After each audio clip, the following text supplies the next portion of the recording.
night I got a message that the sixth grandchild of my wife and me was born.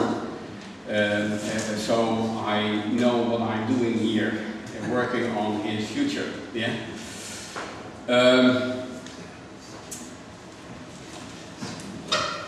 I loved the discussion last night. I thought it was a very tensed and focused discussion on what our problems are we have to take in the coming 2 years. And it was a very open discussion, thanks to the CAM and thanks to see how it works in real life. For, as you know, Stefan Zweig was a very popular author, a writer, an Austrian writer, and he is also Jewish, and before the Second World War the citizens of the city of Salzburg told him that he has to leave his city and they want to get rid of him. That's what he did, and he left Austria, he left Europe and ended up in South America and committed suicide. So fanaticism was a real part of his life, his daily life, you could say. The other side of him is that he wrote, for instance, 2 biographies on fanaticism. One was on the, in Holland, very popular Martin Luther, what we say Martin Luther, and his connection with Desiderius Erasmus. And what Stefan Zweig did in his biography was paint Martin Luther as a real fanatic man, fanatic thinker. I think that's one of the reasons why Stefan Zweig was never so popular in Holland. He did exactly the same with Calvin, we say, Johannes Calvin, I think you say in French, the religious thinker, church father in Ghent, in Geneva. And he wrote a biography about the struggle between the philosopher, the Swiss philosopher Castellio and Calvin. And he also tried to explain how fanatic Calvin was. And you should read it, for you almost could say that, and Stefan Zweig is a very gentle person, a very subtle thinker, but in his biographies about Luther and Calvin, he is a real fanatic. Yeah? And then you could see that it wakes up an aspect in his personality, writing about those persons that you could name fanatical.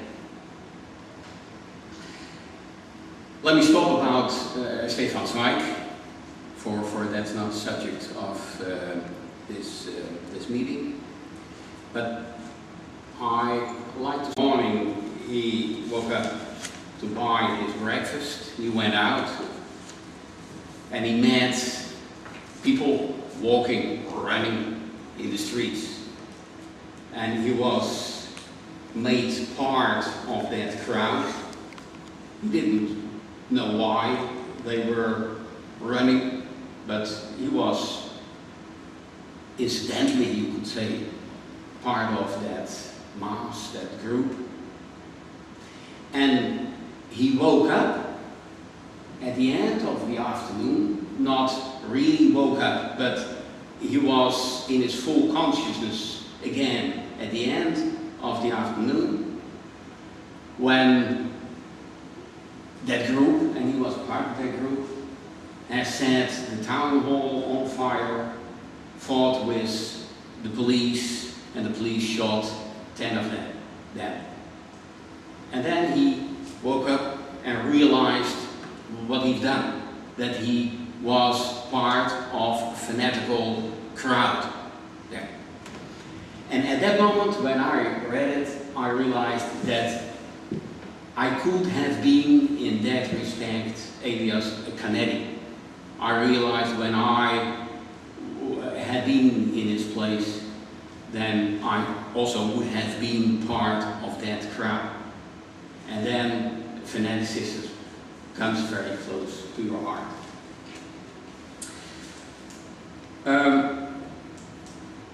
And I started a search. What is fanaticism? How does it work? I won't repeat my essay I've written on, and I made a summary in English for you. You could have read it, and I think I know that a lot of you did it, so I shouldn't repeat that whole thing. Fanatic movement, I focused on the followers, and that is, I think, an important a difference in perspective for, I think, the psychology of a leader is quite different from the psychology and the sociology of his followers. My focus is mainly on the followers. Fanaticism wakes up when a person feels uncertain. He don't know what happens, he feels uncertain and wants to have answers, but there are no answers at that moment. And it could be that fanaticism awakes when people feel discriminated. They feel unequal with other people and they don't like it. Sometimes I think terror, our actual terror in the world, could find its source in the discrimination in wealth. When you are poor, you are hungry, and you see what we in our Western world can afford ourselves, then we shouldn't be surprised that people feel discriminated, and they use all the tools they have to create more equality.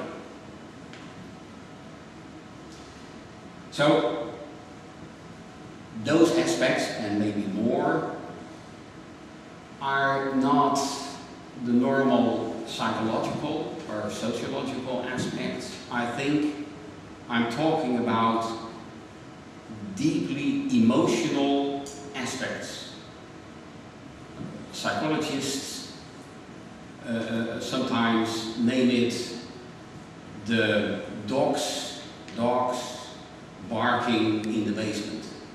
Deep down in us there are dogs barking, and sometimes we can hear them. And sometimes it is wise to listen to them. They are there, and when they bark, they want to have the attention. And then I'm talking about those deep emotional feelings.